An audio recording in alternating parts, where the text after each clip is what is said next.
Assalamualaikum warahmatullahi wabarakatuh. Bismillah, alhamdulillah, la haula wa la quwwata illa billah. Asyhadu an la ilaha illallah wa asyhadu anna Muhammadan abduhu wa rasuluh. Allahumma salli wa sallim wa barik alaihi wa ala alihi wa ashabihi ajma'in, amma ba'd.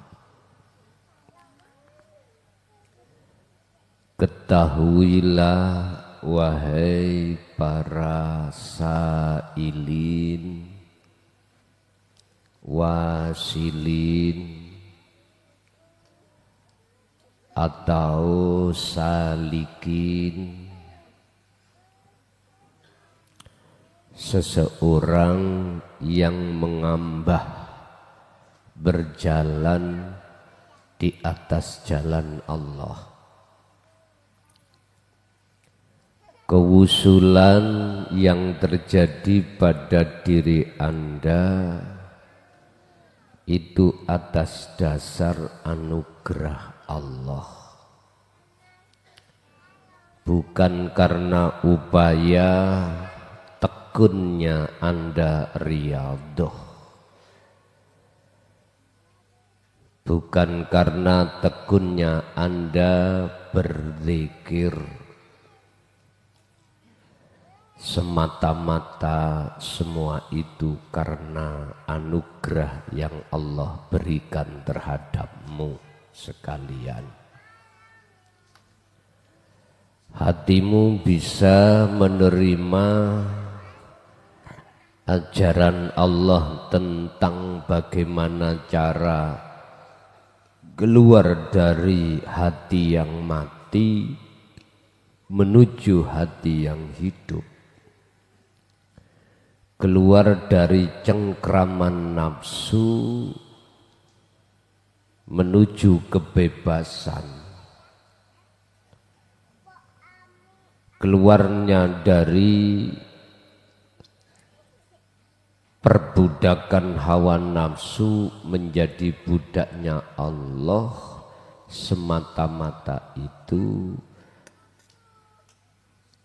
hatimu bisa menerima ajaran ini juga karena Allah, bukan karena kecerdasan hatimu, bukan karena mudahnya si guru menyampaikan ajaran tersebut, bukan. Semata semua karena anugerah lan pertolongan Tuhanmu. Selanjutnya ketika kau melakukan kholwat dengan membawa wasilah zikir,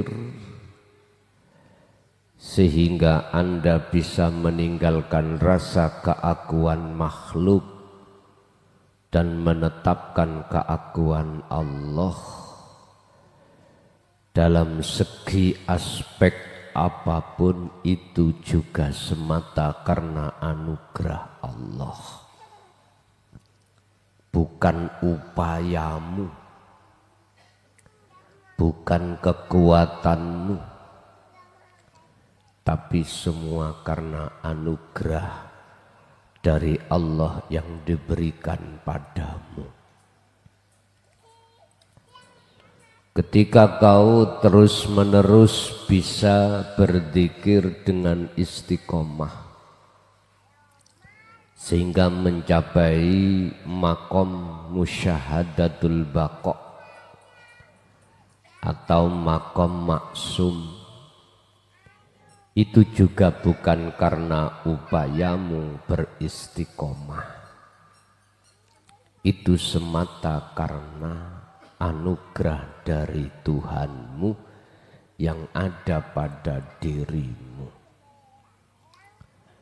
Mengapa demikian? Supaya Anda betul-betul lekas diletakkan Allah anugerah kewusulan Sebab sepanjang kau masih mengakui dirimu yang paham dalam sebuah ajaran, yang kedua sepanjang kau mengakui kau yang memfanakan diri, membersihkan diri, menetapkan keakuan Allah, sepanjang kau juga bisa istiqomah merasa dirimu, maka ketahuilah wahai sailin, orang yang ngambah berjalan di atas jalan Allah, selamanya kau enggak akan bisa usul pada Allah. Makanya ilmu ajaran ini penting, tapi lebih penting tidak mengakui,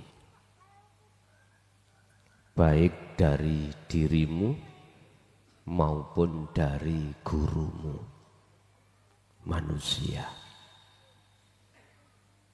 Percuma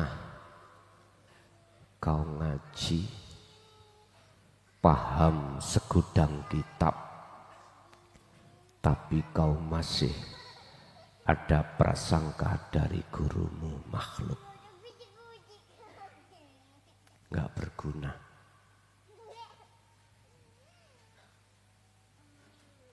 Sebab itu nanti pujaanmu itu mesti pada guru makhluk.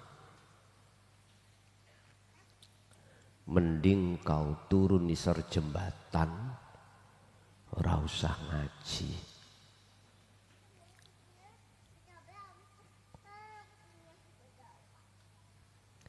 Ini untuk tahun 2025 kami sudah enggak beat. Tinggal berapa Sabtu lagi. Jikalau kau ingin berbaiat, ikuti di online aja, terlepas 2024. Biasanya Sabtu selalu kami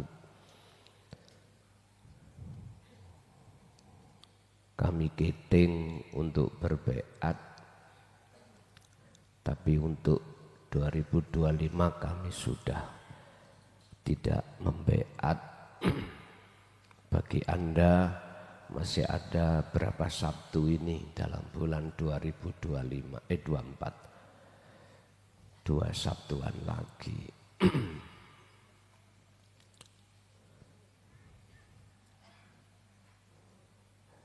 Undangan yang sudah masuk di 2025 tetap saya datangi, tapi yang belum masuk jangan mohon untuk meminta. Kecuali hari-hari penting nggak ada masalah. Tapi tetap walaupun saya tidak ngaji di luar, tetap di pondok tiap hari saya ngaji. Pun berkenaan dengan anugerah, maka bisa kami simpulkan, belajarlah Anda untuk mempraktekkan fungsi daripada wasilah yang sudah Allah wariskan terhadap hati Anda, dengan cara belajarlah dari segala perbuatan yang terjadi pada dirimu atau makhluk di luar dirimu untuk melepaskan rasa keakuan makhluk. Mulai dari Anda bisa menerima ilmu, laku, istiqomah, lepas. Inilah cara untuk bisa usul dengan cepat itu di situ. Bismillahirrahmanirrahim. Qala musannifu rahimahullah. Buat apa Anda kaya ilmu, walaupun itu ilmu hakikat, tapi perilaku hati kita masih ngaku-ngaku. Buat apa kita banyak pengikut jamaah, bahkan ribuan, tapi jikalau hati kita masih mengakuinya makhluk. Buat apa Anda punya status, pangkat jabatan, kekayaan, tapi hati kita masih mengakui makhluknya? Itu akan menyiksa pada diri kita sendiri. Oleh karenanya, mari kita buka dalam makalah 141 dalam kitab Hikam. Beliau dawuh, laula annaka, lamuno ora utawi sak temeni ira, iku la tasilu, ora bakal bisa wusul sira ilaihi maring Allah, illa ba'da fana'i masawika, kejaba sakwise lebure ancure pira-pira laku ira. Wa mahwi da'awika, lan lebure pengaku ira. Jikalau sesungguhnya kewusulan itu datangnya dari upaya diri Anda, tentang kewusulan itu dalam hatimu punya satu keyakinan datangnya wusul itu dari diri Anda setelah rusaknya pengakuan-pengakuanmu atau rusaknya perilaku jelek Anda, maka lam tasilu, ora bakal bisa wusul ira ilaihi maring Allah abadan ing dalem selawase.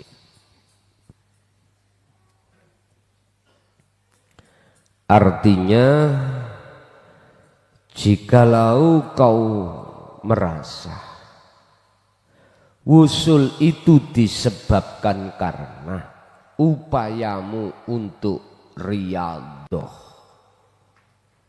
menghindari perbuatan-perbuatan yang tercela, perbuatan-perbuatan maksiat secara zahiriyah, perbuatan jelek, atau hilangnya, hancurnya keakuan dirimu, maka sampak jembutmu putih ora bakal iso usul. Tadi jembut, ngerti?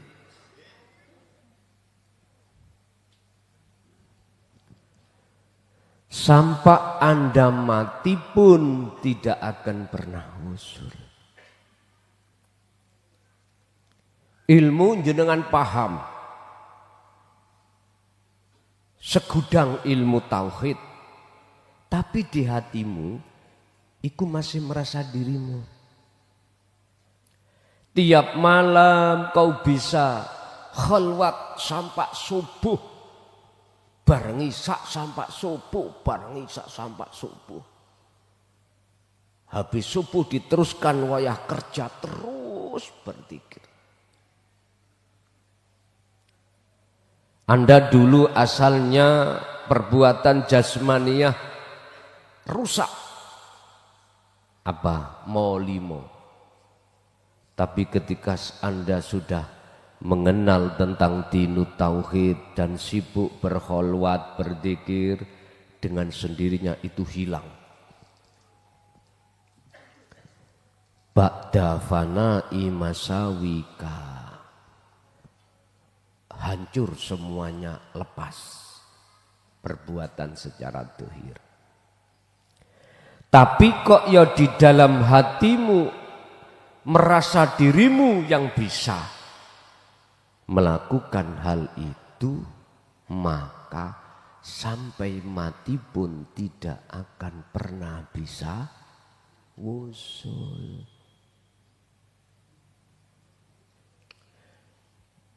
Terus berarti kita diem aja ya. Wis gak ngini, gak ngitu, gak dzikir, gak kholwat.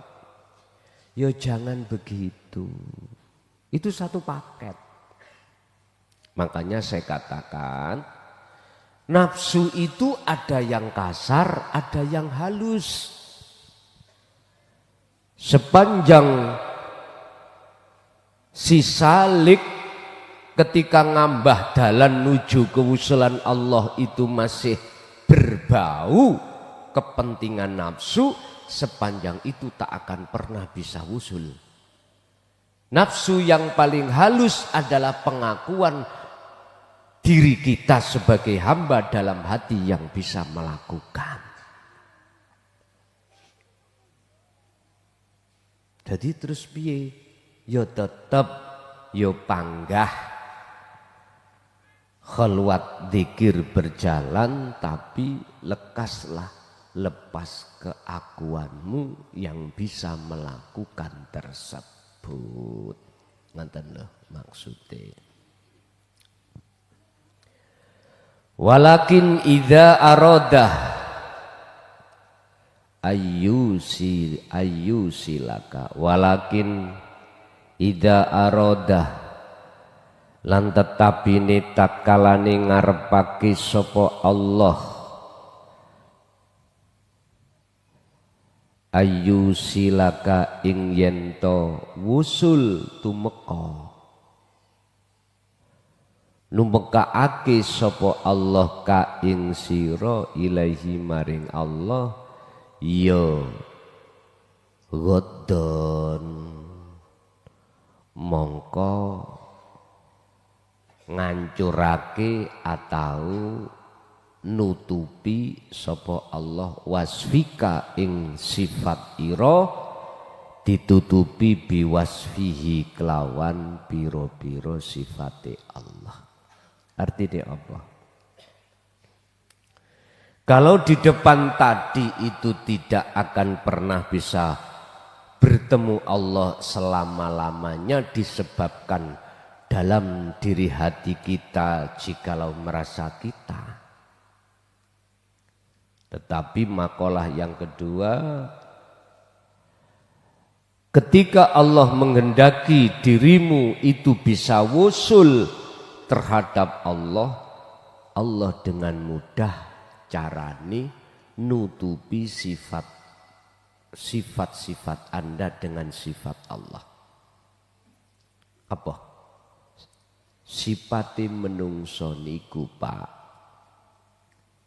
kebalikan dari sifatnya Allah. Tadi sifat kita tidak wujud. Tadi sifat kita tidak punya daya upaya, tidak punya kekuatan, tidak bisa mendengar, tidak bisa melihat, tidak bisa obah. Terus ditutupi ambek sifatnya Allah. Maksudnya apa? Sifat yang tidak bisa tersebut Allah tutupi dengan sifat bisa. Sifat yang tadinya tidak wujud ditutupi dengan sifat Allah wujud. Sifat yang tadinya Anda tidak bisa mendengar ditutupi oleh sifatnya Allah mendengar. Katanya manusia nggak boleh merasa mendengar, lah gitu toh. Gini loh Pak, katanya manusia nggak boleh merasa wujud, lah kok malah ditutupi wujud? Gini loh maksudnya. Munculnya wujud, munculnya sifat kudrat, iradah, ilmu, hayat, sama, basar, kalam dalam hatimu itu jelas pangrasa yang muncul, iman yang muncul iku aku Allah. Lho ngoten maksudnya. Bukan aku hamba. Kalau aku hamba ya enggak wujud. Enggak punya daya upaya apapun untuk menghindar dan melaksanakan apapun. Enggak bisa. Berarti Allah nutupi sifat sejatine hamba ditutup ambek sifat sejatine Allah. Tapi bukan berarti yang wujud hamba loh Pak. Bukan. Bukan berarti yang melihat Allah hamba loh Pak. Bukan. Kan mesti ditutupi dengan sifat Allah sendiri. Berarti yang wujud ya aku Allah. Yang kudrat, iradat, ilmu, hayat, sampai 7 ma'ani itu akunya Allah. Itu manakala Allah menghendaki, mengharapkan kewusulan Anda. Lah Allah menghendaki kewusulan Anda dikarenakan Anda tidak ngaku. Wes, kesimpulannya itu. Wana antakah lan nyipati sopo Allah ka ing sira binaktihi kelawan sifate Allah.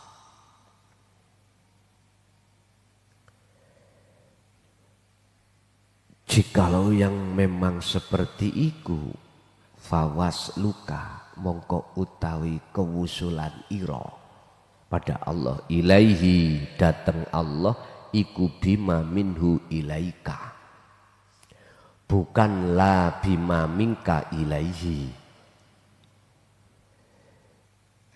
Iku bima kelawan perkara minhu saking Allah ilaika maring sira, bukan la bima ora saking iku perkara mingka kang saking ira ilaihi maring Allah. Jikalau kewusulan itu terjadi bukan dari ira ke Allah, tapi Allah ke ira.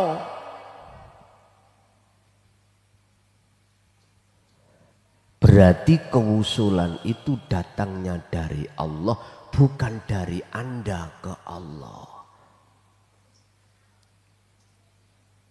Artinya bukan karena upaya kita tiap hari ngaji, tiap hari kholwat, tiap hari tiap saat dzikir.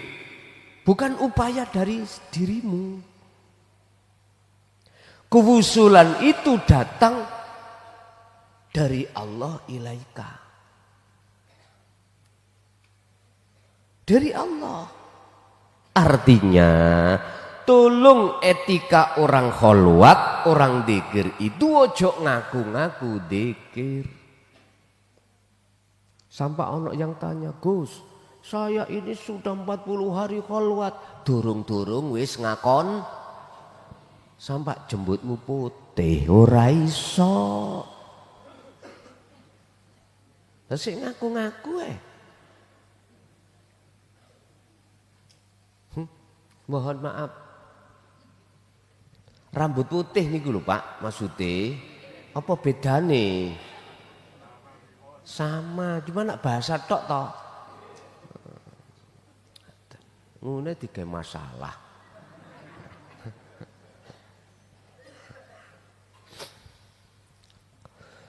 Pun iki makalah yang berharga. khusus kanggo sailin orang yang ngambah dalan nuju nang Allah atau salikin untuk bisa betul-betul nuju kewusulan ada di situ. Dulu sering saya katakan, untuk mencapai wusul gampang sak kedepe netro, sak kedepe meripat. Urusan ada di kewusulan itu urusan durasinya memakai detik atau memakai menit atau memakai jam, urusannya Allah. Cukup bagimu gak ngaku-ngaku, udah simple sebetulnya. Tapi iki yo wabot. Apalagi ya sampai duwe harga barang yang berharga. Terus dicolong orang. Waduh. Untuk hati muncul rasa sing mundut Allah. Bangel. Abot nggih Bu nggih. Wis ibu mungkin barang yang berharga adalah suami. Ya. Suami. Jangankan diambil Allah. Gak mulih telung dino, gak nggawa alasan pesen SMS saya wis baweng. Masalahnya arepe berangkat kerja iku menemukan WA. WA ning ngene. Yang tak enteni nok nggone terminal itu perapatan ya wis. Jajal ibuke pasti ngap. Tak ngoten nggih. Hati-hati yang ini ki gampang jantungan wonten mriki. Wis ojo ngereken. Kata niku wis jarno ae. Nek blenger lak leren deh. Orang seperti itu karena punya uang, Bu. Kalau duit entek wis tah ngaplo.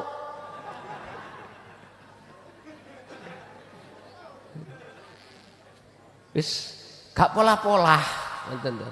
Makane Pak Ibu nek oleh bayaran gede sampean ya sing sopan.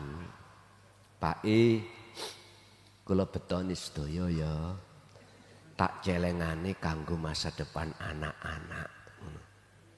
Empun langsung ngomong. Kula bawane ben sampean gak selingkuh. Lah, aja ngono sampean. Lho. Aja. Tapi sampean ya kudu jujur. Ojo sampai ada udang di balik batu. Kathah lho Pak, tak kandhani sampean. Tanpa sepengetahuan kita sebagai seorang suami, istri utangnya akeh. Ayo, ngomong enggak tak jotosi ya men. Lho wonten utang iku nelecet. Entah alasan iku manggawe apa suami orang ngerti. Moro-moro hitungane sakmono kae. Basa ngertine sampean iku diparangni Bang Titil. Ngertine ngoten. Iku nek sampean gak meleki lho Pak. Nek sampean meleki iso uga iku nggih nyun sewu politik. Ibuke kong-kali kong terhadap orang lain. Supaya iso ngetokno dhuwit. Nek sampean gak meleki insyaallah gak ngoten Bu nggih. Oh wanter.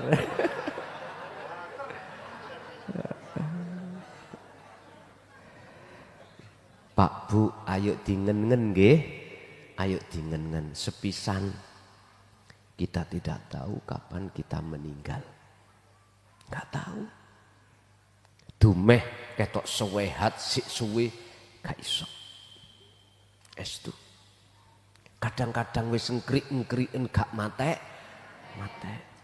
Kathah nomor loro. Wis tah Pak Bu, apa sih manfaate awak dhewe geroh nang istri, geroh nang suami sehingga bermain di belakang dengan tipu daya. Apa manfaatnya? Ingat, segala perbuatan apa yang timbul dan muncul di dalam hati kita akan terjadi secara fisik. Artinya, jenengan kalih kula nek umpama laku jelek pada suami, istri, pasti nanti kembalinya pada diri kita. Apa ra mikir kaya ngono? Sampak wani-wani ngutangno duit wedok. Ayo, duit mana niku lho. Wis sing biasae leren ana. Dilungkas bongko awakmu. Lho tenan. Dilungkas bongko. Ingat dalam satu hadis Rasulullah menyampaikan. Ya sahabat, besok itu ada orang namanya muflis. Ya Rasul, apa muflis? Wong sing bangkrut. Tahukah kau ya sahabat, siapakah orang yang bangkrut itu? Dijawab Pak Ali para sahabat pada saat itu. Ada yang menjawab seseorang yang dagang tidak payu-payu dagangannya. Rugi tenaga, rugi waktu. Dijawab Rasulullah, bukan. Ada yang menjawab orang yang dagangannya laku tapi enggak dapat uang sesuai dengan modal. Bukan. Orang yang banyak hutang. Bukan. Sahabat nyerah, akhirnya dijawab oleh Rasulullah.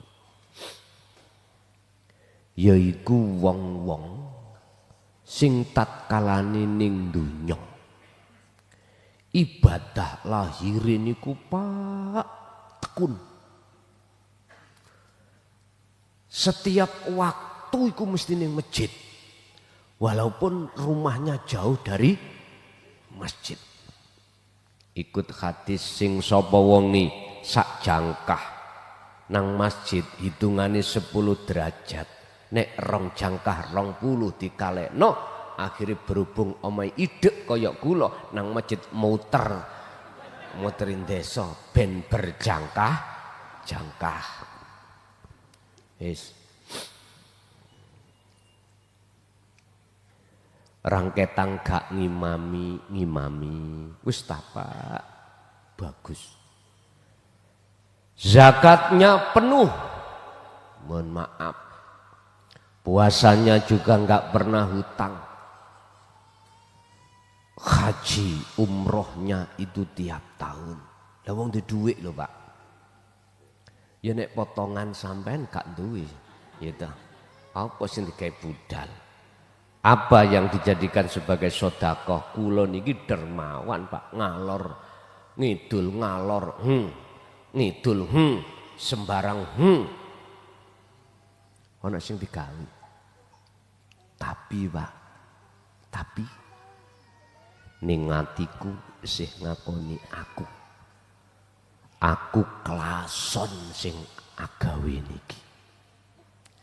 Sebabnya masyarakatku makmur yo karena perilaku daya upaya teko aku usaha ikhtiar bikin berbagai faktor-faktor yang menjadikan dan menunjang ekonomi masyarakat cepat berkembang. Wis tak gaekno lah setan-setan masyarakat dodolan. Gak tak pungut biaya sepeser pun. Lah duitku kathah Pak. Ya ta. Sugih dhewe sak Mojokerto. Gitu. Nyuwun sewu. Bahasa hakikat. Nek bahasa syariat. Dalam hatiku masih ada hasud. Contoh. Ana wong njaluk. Ning hatiku muncul. Si enom kok njaluk. Mbok yo kono nyambut gawe wong aku koyo ngene pekerja keras kok. Apa wong ngono kuwi? Ketika saat laku ibadah murni, sedangkan orang tidak mau melaksanakan, hatiku merasa lebih baik. Tak rasani sampean. Si fulan niku lho, waktu maghrib kok ya ora gelem, tidak mau sholat. Digerdu wae, adang gak mateng. Dadui lho Pak. Dibuka, ditutup, dibuka, ditutup. Ibaratnya orang perempuan adang dibuka mateng tak gak. Yaitu disebut adang gak mateng. Yes. Akhirnya apa Pak? Intinya banyak kesalahan hatiku tidak hanya pada Allah, juga pada makhluk. Akhirnya secara syar'i ditimbang Pak wong iki. Ketika saat mau masuk surga ada yang nyegat. Malaikat stop.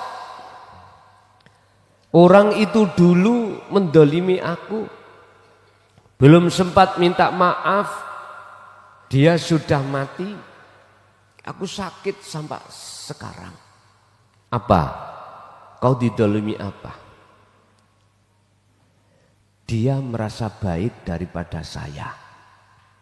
Ketika saya dadu dia sholat, dia ngomong sama tetangga saya, ngerasani saya. Aku didolimi.